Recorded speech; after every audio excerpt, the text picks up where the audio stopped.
श्री सरस्वती नमः। श्री गणेशाय नमः। श्री परमात्मने नमः। जानकी वल्लभो विजयते तराम्। श्री राम कथा रस रसिक प्रभो शंभुनाथ हनुमान। प्रेम सहित आसन धरहूँ, सुनहूँ कथा करुगां। सियावर रामचंद्र की जय। सीतानाथ समारंभा श्री रामानंदाय मध्यमा।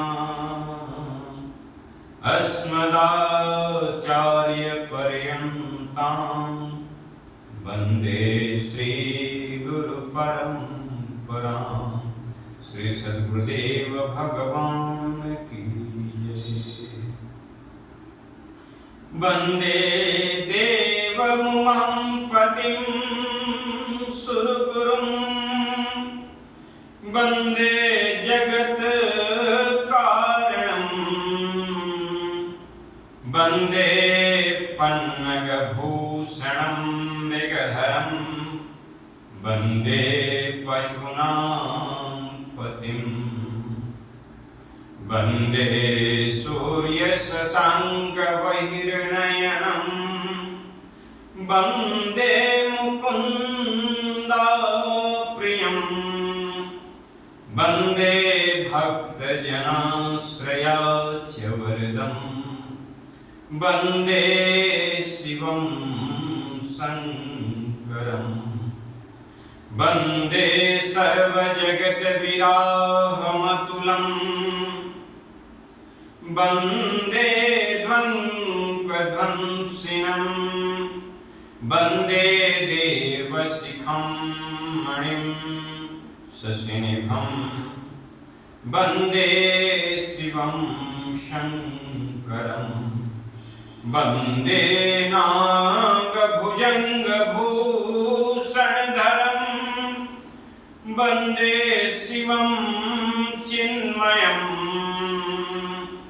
वंदे भक्तजनाश्रयाच्यवरदं। वंदे शिवं शङ्करं। श्री परशुपतिनाथ की जय।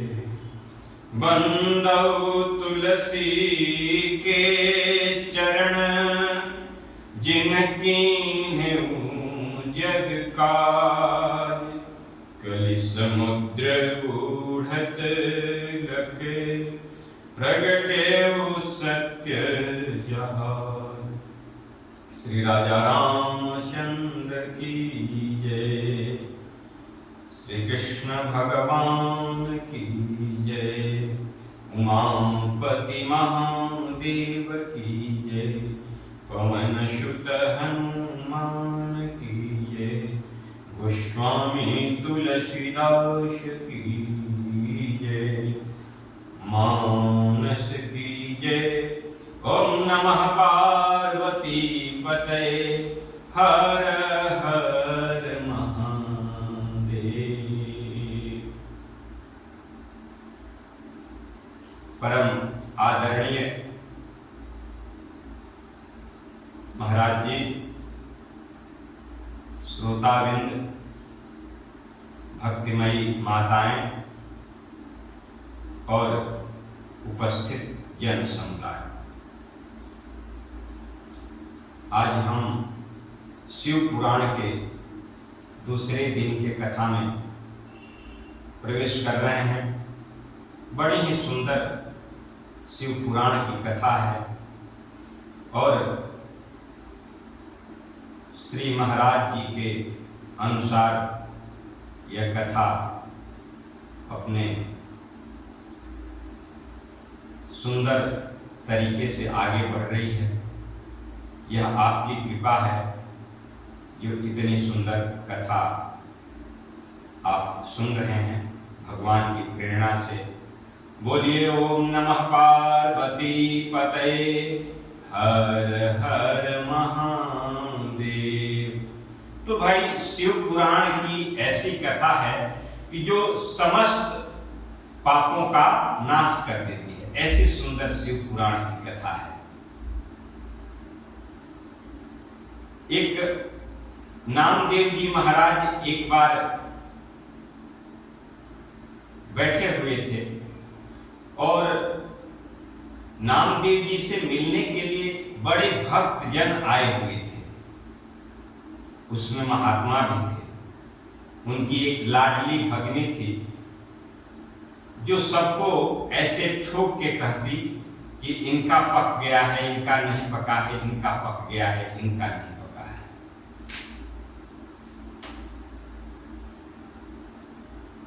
नामदेव जी के पास भी पहुंची, उनको भी ठोका, कहा कि नामदेव तुम्हारा अभी नहीं पका है।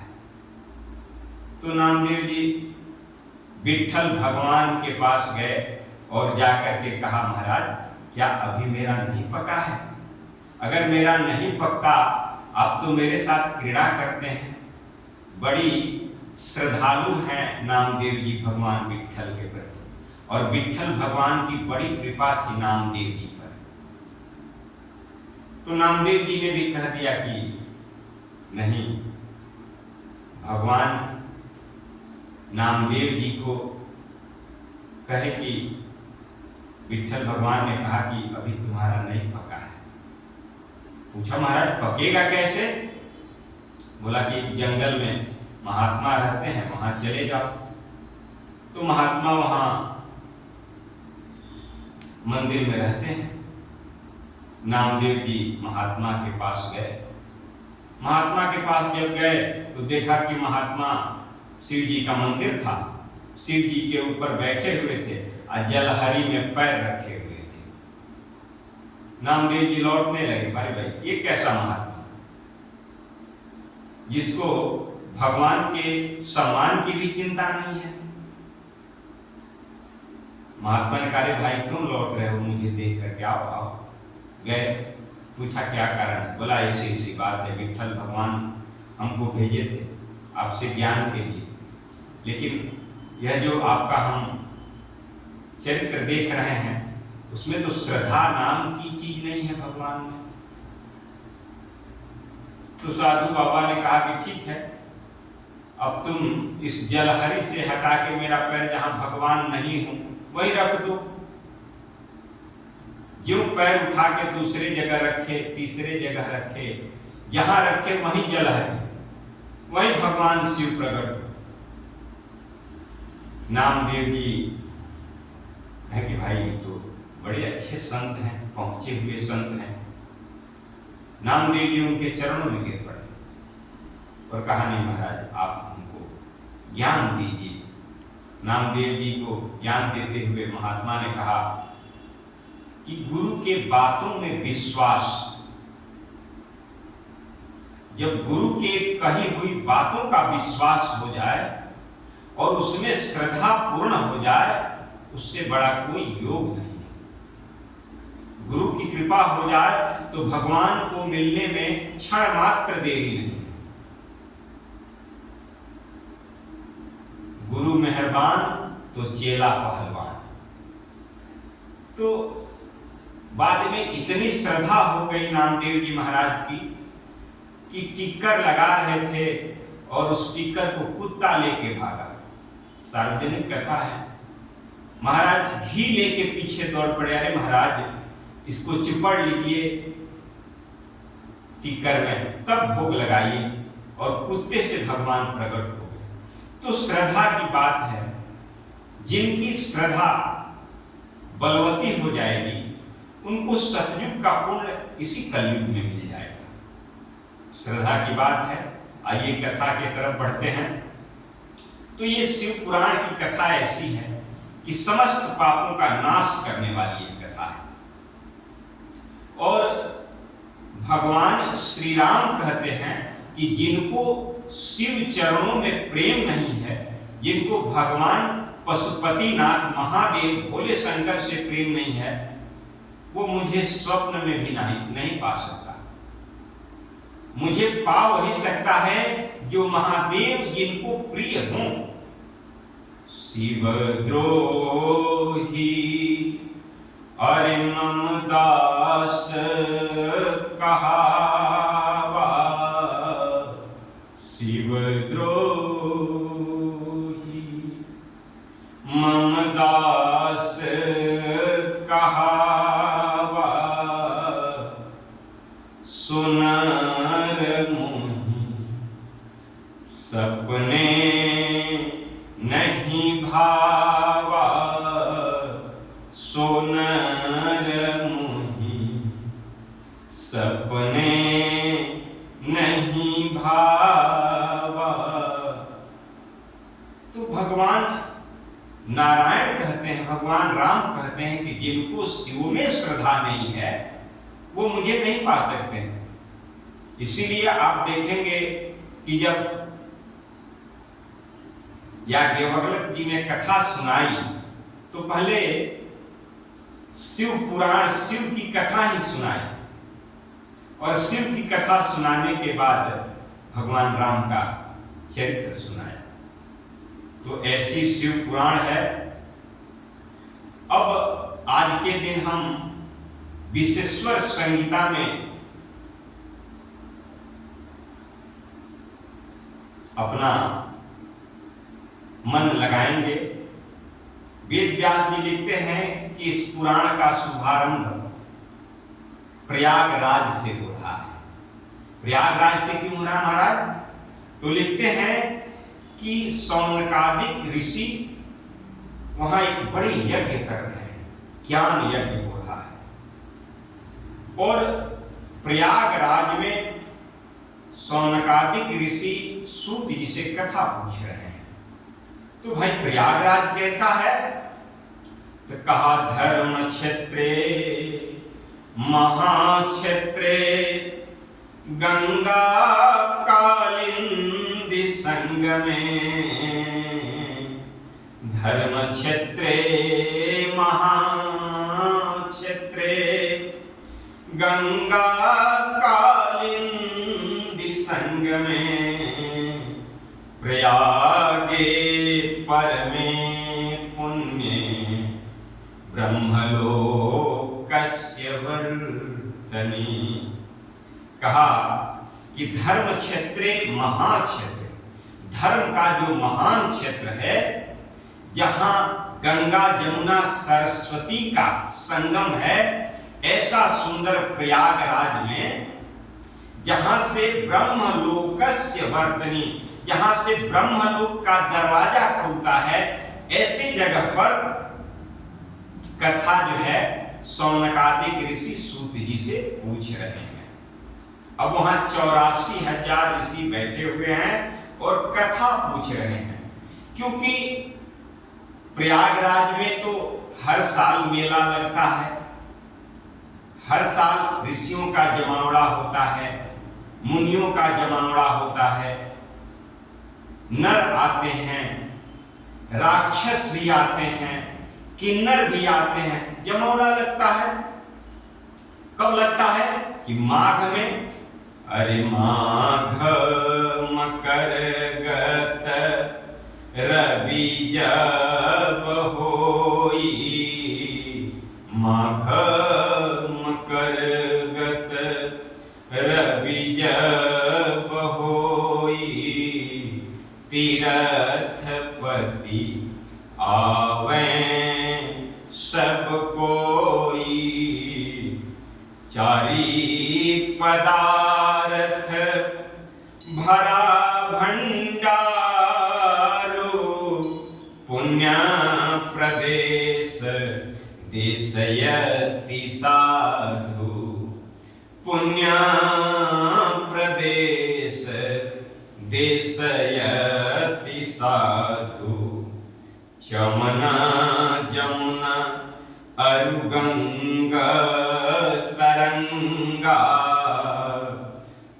जमन जमन अरुगंग तरंगा, होहि देखी दुखदारी दभंगा, होहि देखी दुखदारी दभंगा, होहि देखी। कहा कि ऐसा वो धर्म क्षेत्र है कि जहां हर साल महाराज कथा होती है। कथा प्रयागराज से शुरू होती है, क्योंकि प्रयागराज प्रयागे परम पुण्य लोकस्य ब्रह्मलोकस्य वर्तनी। प्रयाग में जब सूर्य भगवान मकर राशि में प्रवेश करते हैं, जब हम खिचड़ी मनाते हैं, उस समय सभी ऋषि मुनि देव दनुज किन्नर नर आते हैं, स्नान करते हैं, संतों का समागम होता है और कथा होता है। शौनक जी सूत जी से कहते हैं कि हे महाराज, आप कथाओं के भंडार हैं। हे सर्वज्ञ रोमहर्षण जी, आप कथाओं के भंडार हैं। कैसे भाई, भंडार कैसे हैं? तो एक सुंदर उदाहरण दिया। किसका? शौनक जी कहते हैं समुद्र का उदाहरण दिया। सूत जी को शौनक जी ने समुद्र बताया, कथाओं के समुद्र हैं आप। तो भाई समुद्र की क्या विशेषता है? तो समुद्र को हम रत्नाकर भी कहते हैं। सारे सुंदर रत्न समुद्र से ही निकले हैं। लक्ष्मी मैया, ये शंख, ये चंद्रमा, ऐरावत, ये सारे लोग समुद्र से ही निकले हैं। तो समुद्र रत्नाकर है। इसलिए कह रहे हैं कि हे सूत जी, आप कथाओं के समुद्र हैं और आपके कथाओं से जगत का कल्याण होता है। आप कथा के भंडार हैं। हे रोमहर्षण, अब कह रहे रोमहर्षण, सूत जी को रोमहर्षण भी कहा जाता है।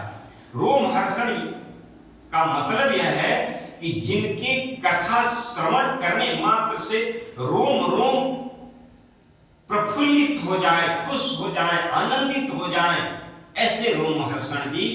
अब इन्हीं रोमहर्षण जी के पुत्र हैं उग्रश्रवा जी। अब ऊ जो कथा कहते हैं तो ये कान दोनों उग्र हो जाते हैं। उग्रश्रवा जी जब कथा कहते हैं तो ये कान भक्तिमय कथा सुनने के लिए खड़े हो जाते हैं। तो ऐसे उग्रश्रवा हैं। तो शौनक जी सूत जी से कह रहे हैं कि आप कथा के भंडार हैं, आप हमको सुंदर कथा सुनाइए, क्योंकि कलयुग आ रहा है। प्राप्त कल युगे घोरे नरा पुण्य विवर्जिता। प्राप्त कल युगे घोरे, अरे नरा पुण्य विवर्जिता।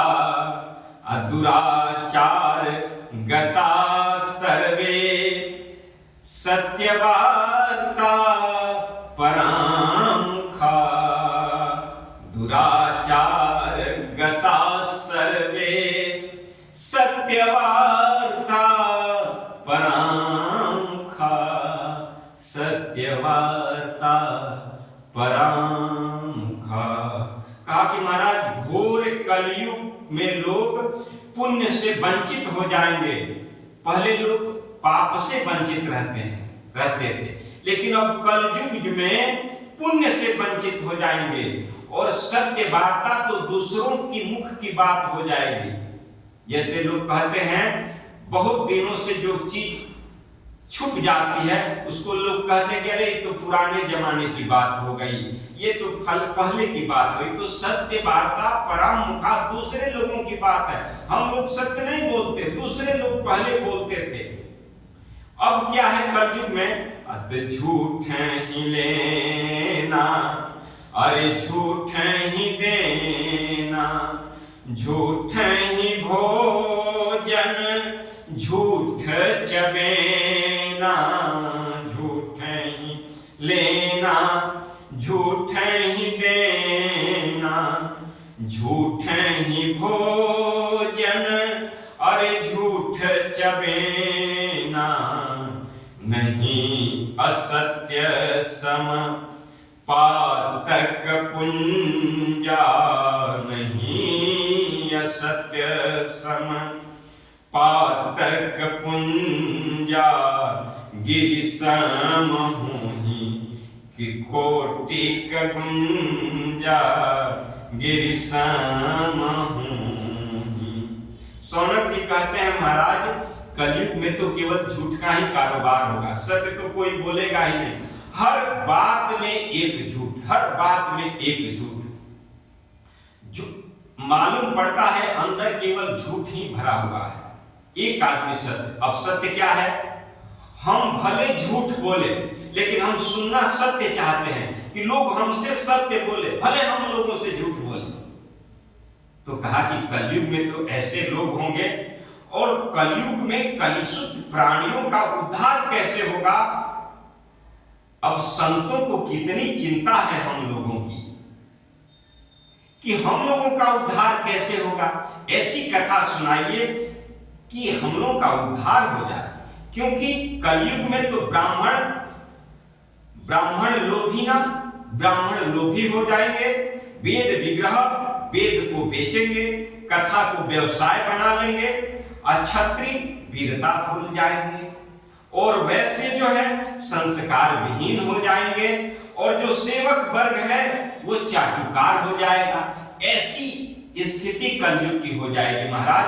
तो हमको ऐसा कथा सुनाइए कि कलयुग में विप्र लोग, कलयुग में वैष्णव जन कैसे अपने जीवन का निर्वाह करें, ऐसी काम कीजिए कि कलयुग तो बड़ा घोर है।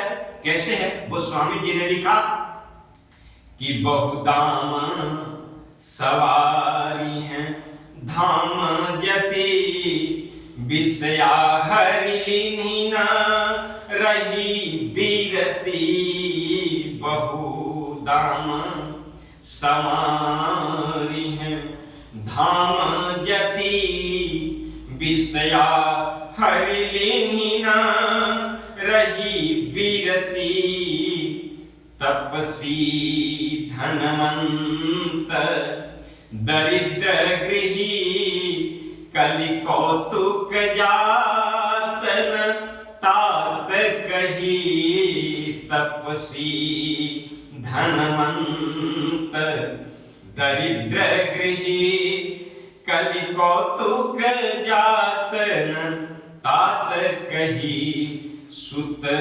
मानहु मात पिता तबले, अबलानन दीखी नहीं जबले, कुलवंत निहारी नारी सती, गृहया नहीं चेरी निवेली गति, बहुदाम सवारी हैं धाम जति, अरे विषया हरि न रही बीरती, विषया हरि न रही बीरती। तो कलयुग में महाराज ऐसा हो जाएगा, ऐसा हो जाएगा कि कलयुग के कलुषित प्राणी कैसे अपना जीवन व्यतीत करेंगे। अब सूत जी सौनक जी की यह बात सुनकर बड़े प्रसन्न हो गए, कह रहे हैं कि यह प्रश्न आपने कलिकाल के लोगों के लिए किया है सौनक जी। सूत जी ने कहा कि शिव पुराण से ही कलयुग के लोगों का कल्याण हो सकता है, केवल शिव पुराण से। अगर शिव पुराण नहीं आएगा तो कलयुग के प्राणियों का कल्याण नहीं हो पाएगा। सूत जी कहते हैं कि प्राणियों का कल्याण कैसे हो, तो तावत शस्त्राणि, प्राणियों का कल्याण कैसे होगा, उनका पाप राशि का नाश कैसे होगा। तो सूत जी महाराज बड़े प्रसन्न हो गए, कहा ऋषियों ये सारा झंझट तभी तक है जब तक शिव पुराण का उदय नहीं हुआ है। जो शिव पुराण का उदय होगा तो इस धरती पर जो शिव पुराण का उदय हो जाएगा तो ये यम के दूत जो विचरण कर रहे हैं ये तभी तक विचरण कर रहे हैं जब तक शिव पुराण का उदय नहीं हुआ है। तो यह ऐसा सुंदर शिव पुराण है। कहा कि इस शिव पुराण का श्लोक अगर चतुर्दशी के अवसर पर पढ़ लिया जाए तो गायत्री पुरस्चरण का लाभ होता है। इसमें एक रुद्र संगीता है, जो इसका पाठ कर ले वह ब्रह्म हत्या के दोष से भी 3 दिन में बच जाएगा। और इसमें कैलाश संगीता है। कैलाश संगीता की तो इतनी महात्मा है महाराज कि कैलाश संगीता केवल महादेव जानते हैं और महादेव से थोड़ा सा कम व्यास जी जानते हैं और व्यास जी से भी कम मैं जानता हूं, यह सूत जी कह रहे हैं। तो शौनकादिक ऋषियों ने कहा महाराज जब इतनी सुंदर यह चीज है तो हमको सुनाइए। कहा कि एक बार की बात है शौनक जी कि 6 कुल के ऋषियों में झगड़ा हो गया। कहा मुनि नाम खटकुली नाम ब्रुवता में तरे तराम इदम परम इदम मेति द्वादश महाड़कू। कहा कि 6 कुलों के ऋषियों में एक बार विवाद हो गया। क्या विवाद हो गया महाराज? तो विवाद यह हो गया कि कौन पूजनीय है, कौन स्मरणीय है, कौन साध्य है, कौन साधक है और किसकी साधना की जाए महाराज। यह चीज जो है आपस में विवाद का कारण हो गया। एक ऋषि कहे कि इस भगवान को पूजा जाए, एक ऋषि कहे नहीं इस भगवान को पूजा जाए। महाराज भगवान भी तो हमारे बहुत अवतार में है और ऋषियों का कुल भी बहुत है। तो 6 कुलों के ऋषियों में विवाद हो गया। सारे ऋषियों ने कहा कि भाई चला जाए और चल के ब्रह्मा जी से इस विषय में पूछा जाए कि भाई कौन पूजनीय है, परम साध्य कौन है और साधक किसकी साधना करे। या ब्रह्मा जी के पास लोग पहुंचे ऋषि, ब्रह्मा जी के पास गए। ब्रह्मा जी ने स्वागत किया ऋषियों का कि भाई कैसे आना हुआ बताइए। 6 कुल के ऋषियों ने कहा कि ऐसी ऐसी स्थिति है, कौन किसकी साधना की जाए, कौन साधन योग्य है और किसके साधन से आदमी अपने गति को सुंदर बना सकता है। भगवान शिव ने कहा हे ऋषियों, राम कृष्ण देवी शिव में कोई भेद नहीं है, कोई अंतर ही नहीं है। जो राम है वही कृष्ण है, जो कृष्ण है वही राम है, जो राम है वही शिव है, जो शिव है वही राम है, जो देवी है वही राम है, जो देवी है वही कृष्ण है। इसमें कोई अंतर नहीं है। उदाहरण दिया सोना। सोना से क्या बना? बाली बन गया, माला बन गया, हार बन गया, सिकड़ी बन गया, चूड़ी बन गई, लेकिन तत्व क्या है? सोना। तो जिनके 6 भग हो वह नारायण है। तो ब्रह्मा जी ने समझाया भाई देखो इनमें कोई भेद नहीं है। इस देवो महादेवो सर्वज्ञ जगदीश्वरः। कहा कि इस देवो महादेव, जो महादेव है वो सर्वज्ञ जगदीश्वर है, बड़ी दयालु है भोले शंकर। कैसे दयालु है? तो महादेव के जैसा कोई दयालु है ही नहीं देवताओं में। कहा भोले शंकर दयालु से बढ़कर, अरे भोले शंकर दयालु से बढ़कर देवता कोई दूजा नहीं है, देवता कोई दूजा नहीं है, देवता कोई दूजा नहीं है। भोले शंकर दयालु से बढ़कर देवता कोई दूजा नहीं है। एक लोटा अगर जल चढ़ा दो, एक लोटा अगर जल चढ़ा दो, और देवता कोई दानी नहीं है। भोले शंकर दयालु से बढ़कर देवता कोई दूजा नहीं है। बैठे पर्वत के ऊंचे शिखर पर, देखते सबको एक ही नजर से। बैठते पर्वत के ऊंचे शिखर पर, देखते सबको एक ही नजर से। उस दयालु के दिल में जरा भी कल झपट की निशानी नहीं है। भोले शंकर दयालु से बढ़कर देवता कोई दूजा नहीं है। कर लंकेश पर ऐसी दाया, कर लंकेश पर ऐसी दाया, सारी नगरी को सोना बनाया। सारी नगरी को सोना बनाया, सारी नगरी को सोना बनाया।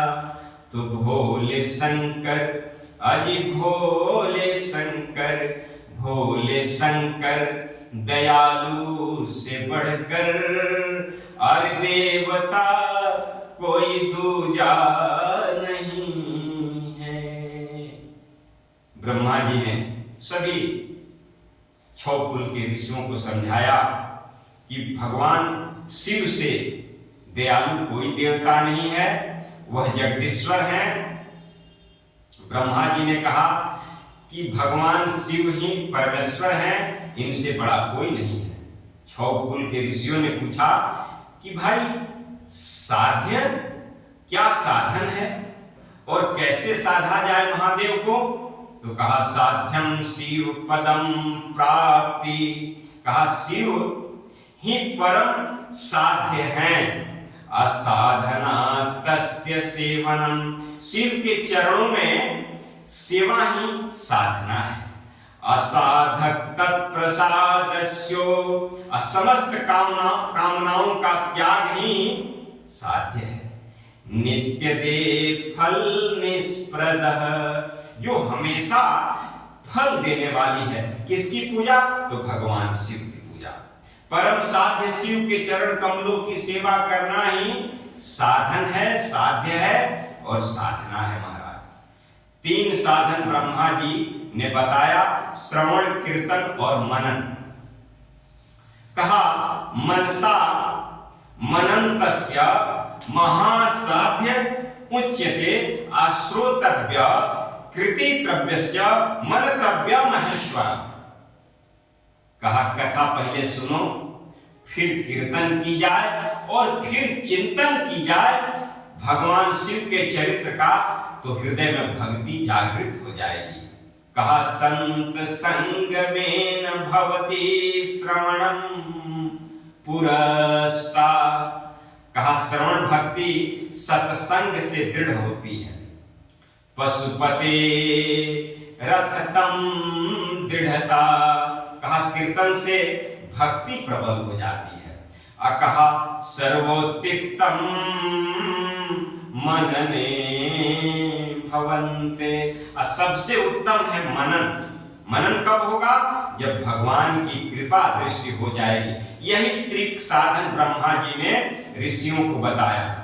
सूत जी कहते हैं कि एक बार की बात है कि व्यास जी महाराज सरस्वती नदी के किनारे बैठ के साधना कर रहे थे। अब जानकारी के लिए आपको बता दें कि प्रत्येक कल्प में एक वेद व्यास जी का अवतार होता है और प्रत्येक कल्प में महाराज भगवान शिव का उनके साथ भगवान शिव का भी अवतार होता है। तो अभी जो है 28वां कल्प चल रहा है, अभी 28वां कल्प चल रहा है और इसमें भगवान वेद व्यास जो है द्वैपायन श्री कृष्ण बने थे। तो कहा कि सरस्वती नदी पर तपस्या कर रहे थे वेद व्यास जी, सरस्वती नदी पर मेरे तरफ देखिए, सरस्वती नदी पर तो व्यास जी जो है सरस्वती की नदी पर बैठ करके साधना कर रहे थे। उसी समय सनकादिक ऋषि उनके पास आए। सनकादिक ऋषियों ने व्यास जी को देखा, कहा रे व्यास जी आपका मन उदास क्यों है इतना? व्यास जी ने कहा हे सनकादिकों, जो मुक्ति का साधन है ज्ञान, वह मेरे हृदय में उदय नहीं हो रहा है, इसलिए मैं उदास हूं। गोस्वामी जी ने सुंदर बात लिखी, मुक्ति का साधन। देखिए ज्ञान से ही मुक्ति हो सकती है, जब तक ज्ञान नहीं होगा तब तक मुक्ति नहीं होगी। मुक्ति का साधन ज्ञान है। सारे शास्त्रों का निचोड़ यही है कि मुक्ति का साधन ज्ञान है। गोस्वामी जी लिखते हैं कि भगति से विरति, अरे विरति से ज्ञान, भगति से विरति, विरति से ज्ञान, अज्ञान मोक्ष प्रद वेद बखाना, ज्ञान मोक्ष प्रद वेद बखाना। सनकादिकों ने कहा हे व्यास जी, अगर आप मुक्ति चाहते हैं तो आप त्रिक साधन कीजिए, भगवान शिव की कथा सुनिए, गायन कीजिए और चिंतन कीजिए। सौनक जी ने कहा हे सुत जी, आपने जो 3 साधन बताया, मान लीजिए कोई करने में असमर्थ हो, भाई बहरा हो, गूंगा हो, ज्ञान से हीन हो, तो ये 3 साधन कैसे करे? तो सूत जी ने कहा कि भाई वो शिव के लिंग की पूजा करे, बड़ी सरल पूजा है शिव के लिंग की, असली सरल पूजा है। 1 लोटा जल, भगवान शिव प्रसन्न। जो ये त्रिक साधन न कर सके वो शिव लिंग की पूजा करे। लिंग जो है निर्गुण, निराकार और निर्विशेष परमात्मा का प्रतीक होता है लिंग। अब यहाँ एक बात समझने की जरूरत है कि 2 ही भगवान ऐसे हैं जिनको लिंग में भी पूजा जाता है और विग्रह में भी पूजा जाता है, सकल और निष्कल। सकल का मतलब भगवान के 2 स्वरूप, एक सकल जो साकार विग्रह है उसको सकल कहते हैं, जैसे बेर भी कहते हैं उसको। निष्कल जो भगवान का निराकार विग्रह है उसको निष्कल कहते हैं, जैसे लिंग। तो यहाँ 2 देवता हैं, भगवान शिव और भगवान विष्णु। भगवान शिव की पूजा सकल के रूप में भी होती है, साकार विग्रह के रूप में भी होती है, और निष्कल में भी होती है, यानी लिंग के रूप में भी होती है। उसी तरह भगवान विष्णु शालिग्राम के रूप में भी भगवान विष्णु की पूजा होती है और भगवान विष्णु के विग्रह की भी पूजा होती है। तो ये देवता 2 ही हैं। अब हम लोग तो रामानंदी हैं। अब इतनी सरल पूजा है भगवान विष्णु की भी रामानंदी में कि भाई दिखा के खा लो और धो के पी लो। भगवान को स्नान किया, चनामृत पी गए, अब भगवान को भोजन दिखाया, ग्रहण कर लिया। यही सरल पूजा है भगवान शालिग्राम की। और ये दोनों में कोई अंतर नहीं, भगवान शिव जो पहले थे, इस समय भगवान गोरे हैं। कर्पूर गौरम करुणावतारम, कर्पूर के जैसे गोरे हैं। तो पहले भगवान शिव काले थे, विष जो पिया ना तो काले हो गए थे। और हरि जो है वह गोरे थे। तो भगवान शिव हरि का चिंतन करते करते करते करते करते काले से गोरे हो गए।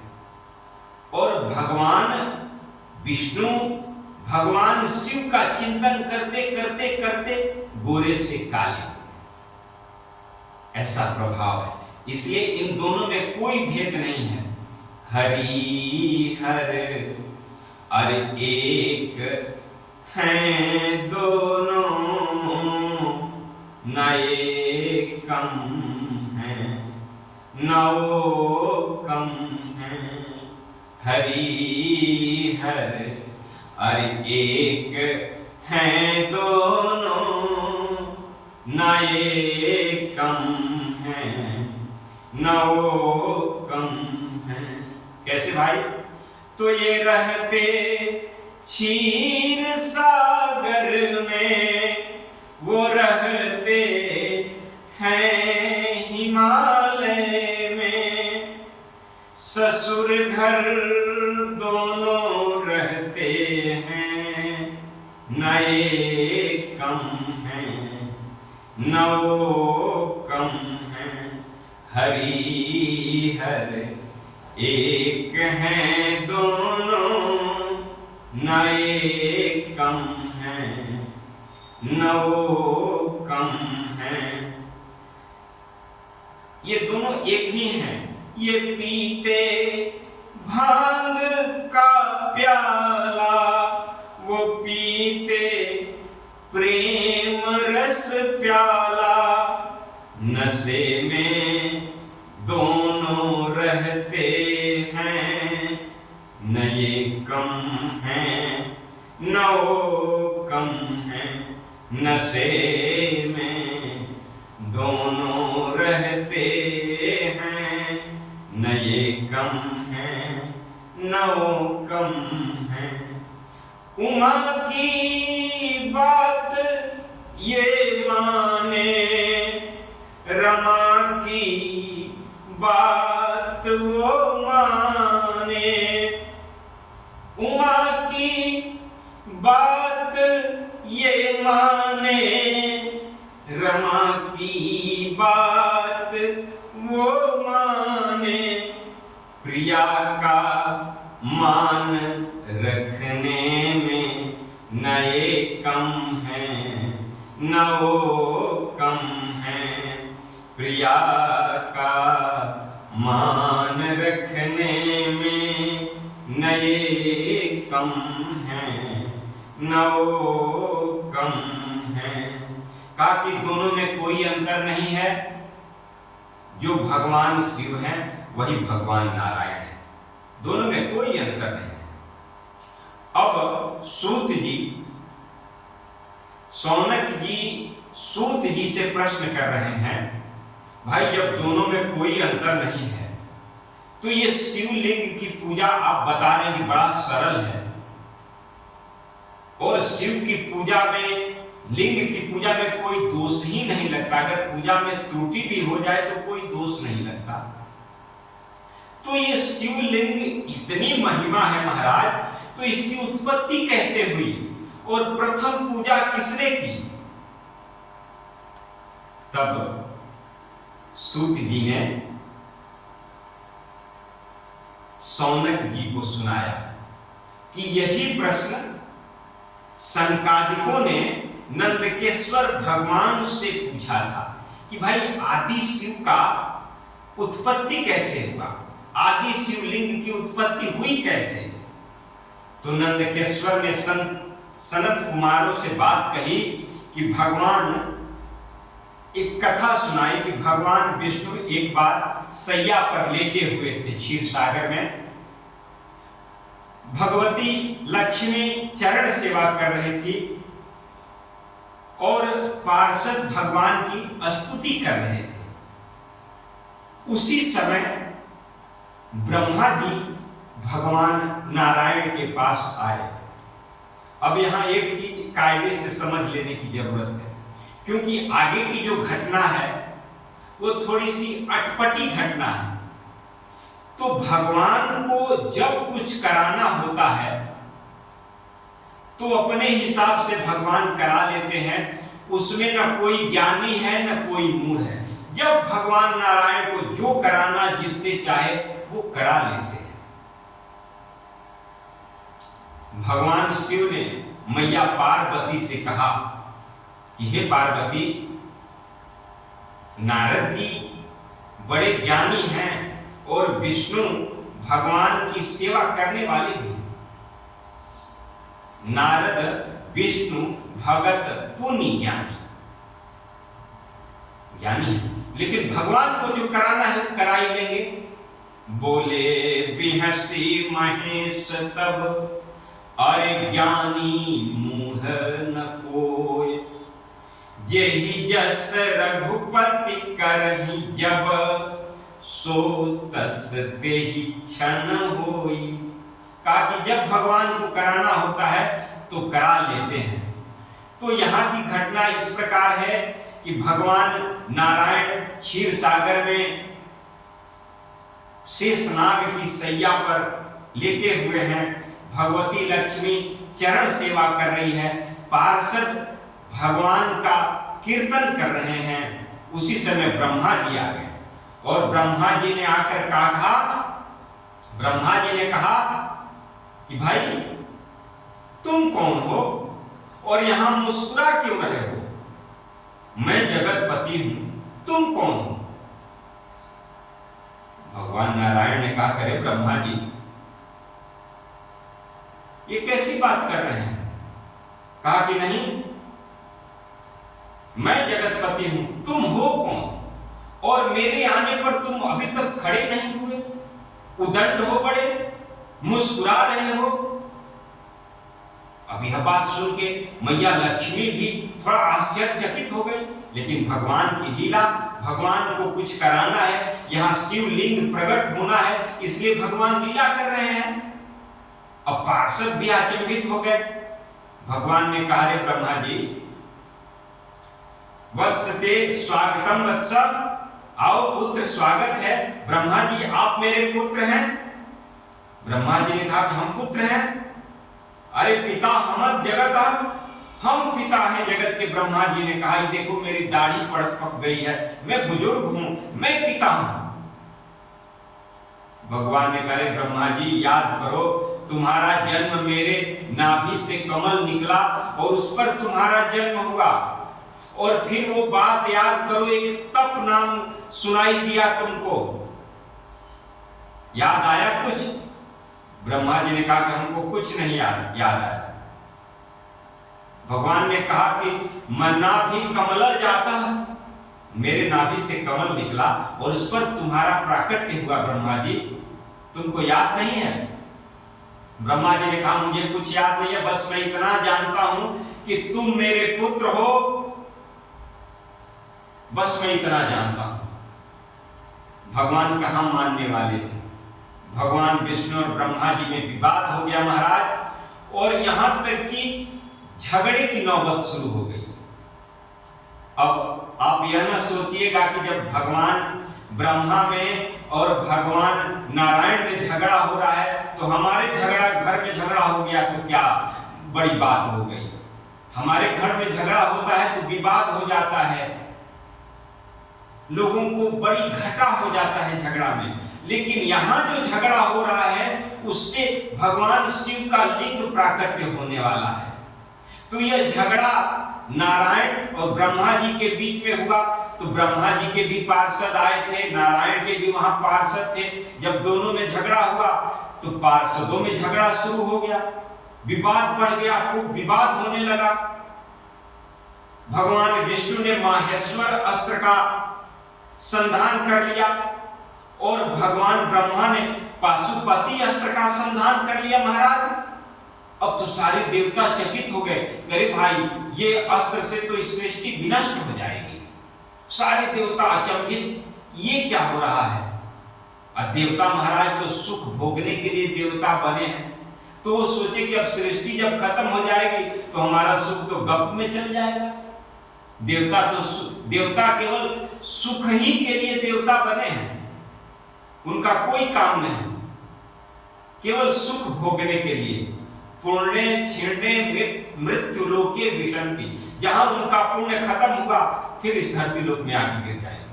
तो देवता लोग बड़े चिंतित हो गए, सारे देवता कि भाई अब प्रलय होने वाला है, भागे भागे भगवान शिव के पास कैलाश पहुंचे। हांफते हुए देवता पहुंचे।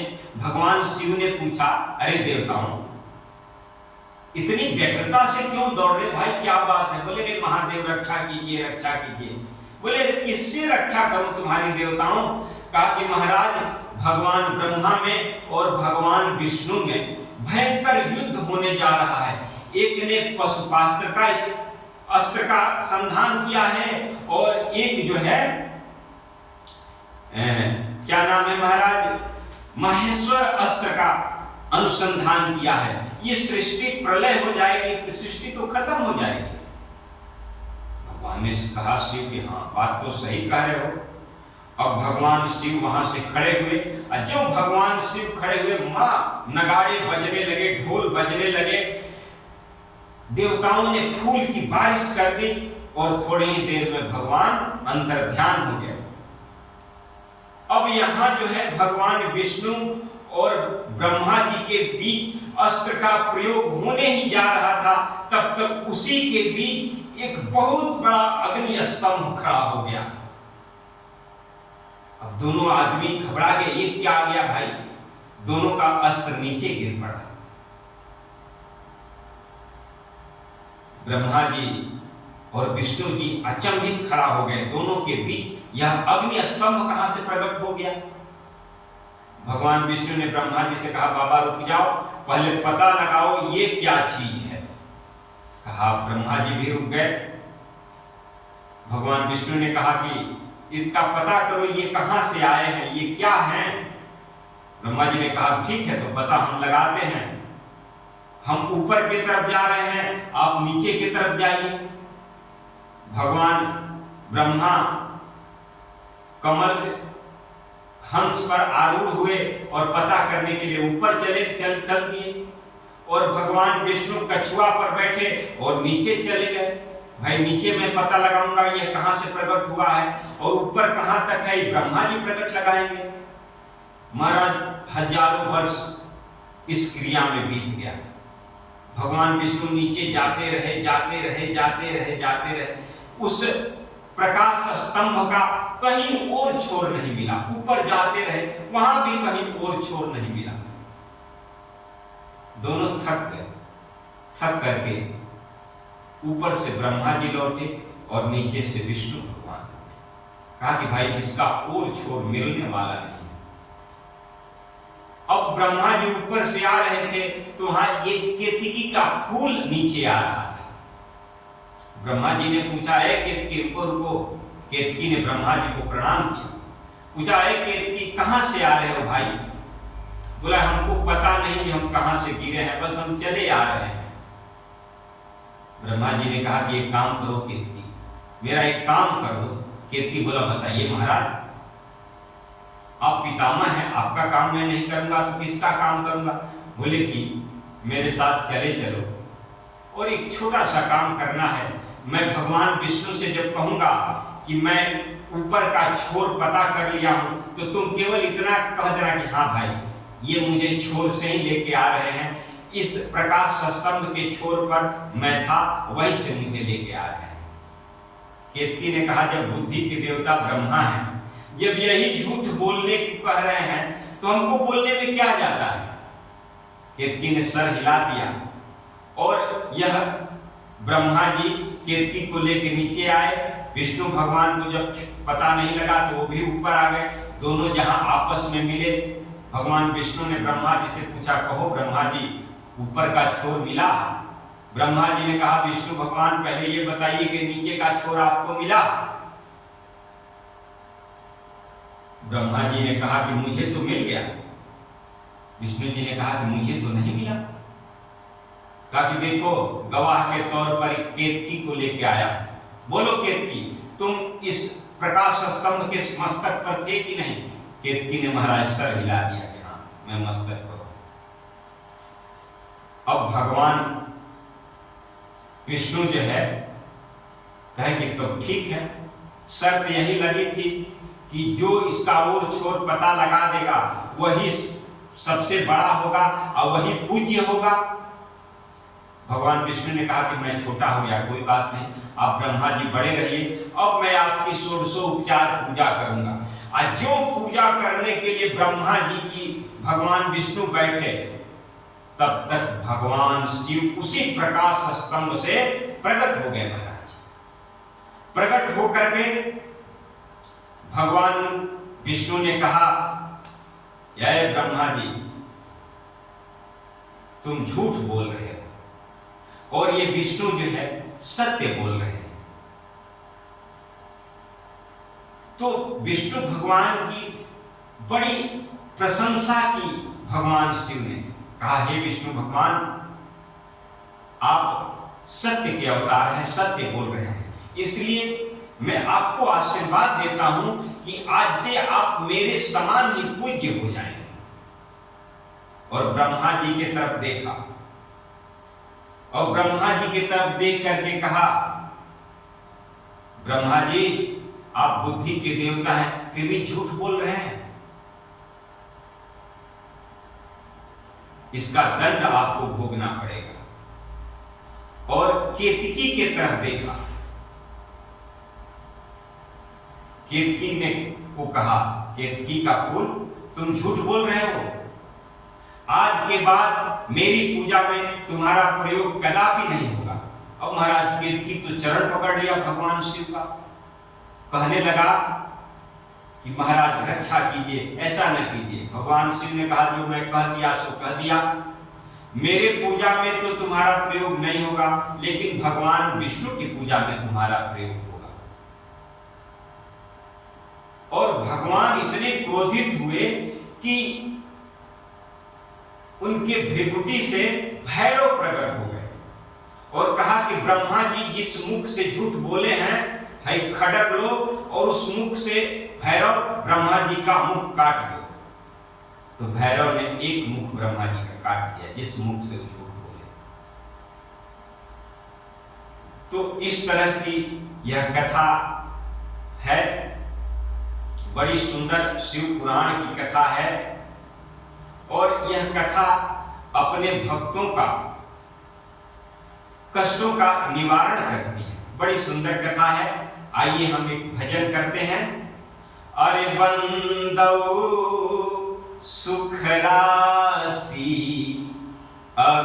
अविनाशी, काशी पति कैलासी ना, काशी पति कैलासी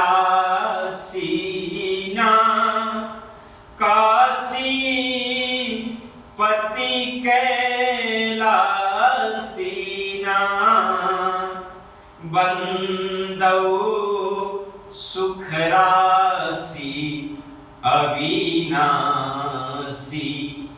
काशी पति कैलासी ना।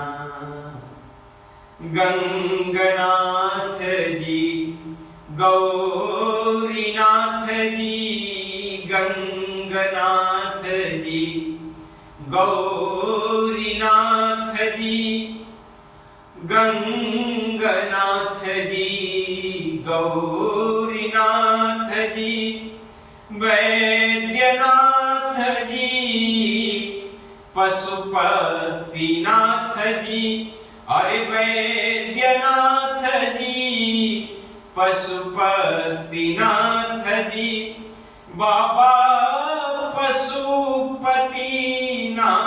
जी ना, बाबा काटे काल के फांसी, काशी पति कैलासी ना। ए जीवन दौ सुख राशि अविनाशी काशी पति कैलासी नाम। विश्वनाथ जी हंसनाथ जी, विश्वनाथ जी हंसनाथ जी, और सोमनाथ जी बाबा भूतनाथ जी, सोमनाथ जी बाबा भूतनाथ जी, बाबा भूतनाथ जी ना। जिनी कर रिद्धि सिद्धि सब दासी, काशी पति कैलासी ना। ए जीवन दो सुख राशि अविनाशी, काशी पति कैलासी ना। काशी पति कैलासी ना, काशी पति कैलासी ना। ओम नमः पार्वती पते हर